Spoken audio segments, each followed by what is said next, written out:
नाव काय म्हणले तुमचं? जयबा बाबाराव जाधव, अच्छा कंपोस्ट कुरुंदा, तालुका वसमत, जिल्हा हिंगोली. अच्छा मला शुगरचा त्रास होता. हां हातपाय उलटे ओढत होते. अच्छा हातपाय नजरेनं दिसत नव्हतं. बिलकुल दिसतच नव्हतं. ते या डोळ्यानं दिसत नव्हतं. अच्छा हा. आता दिसायला लागलं काय? कानातला रक्तस्राव झाला सुरू बंद झाला. हां मला हातपाय रक्त पण पडत होतं कानामधून? हा, असा आवाज येत नव्हता. अच्छा बंद पडले होते कान. किती दिवसापासून? 2-4 महिने झाले. 4 महिन्यापासून? हो. तर काय म्हणले होते डॉक्टर? झाला नाही. डॉक्टरकडे गेले होते? KM ला गेलो मुंबईला.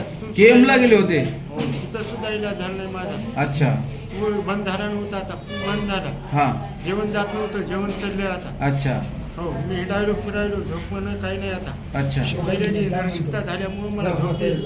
अच्छा जेवण जात नव्हतं. अच्छा आता जेवण चाललंय, मी हिंडायलो फिरायलो. ओके. आज मुलाखत द्यायला आलो तुम्हाला. मजा अच्छा.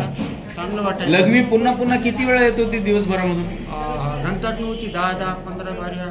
15-15 बाऱ्या लघवी यायची? एखादं टेन्शन आलं तर 3-3 बाऱ्या, काही घंटाच नव्हती. अच्छा आता सर्वसाधारण माणसांनी 2-3 रात्रीच्या 2 एकदा येईल. अच्छा मला त्रास बंद झाला, हातपाय वळणं बंद झाले. Very good. हो, जखमा बंद झाल्या. हां त्या कानानं कत्ते ऐकू येत जखमा पण मिटल्या पूर्ण? जेवढ्या जखमा झाल्या होत्या? हो, जखमा नीट झाल्या. नीट झाल्या? पायाचं नख गेलं. हां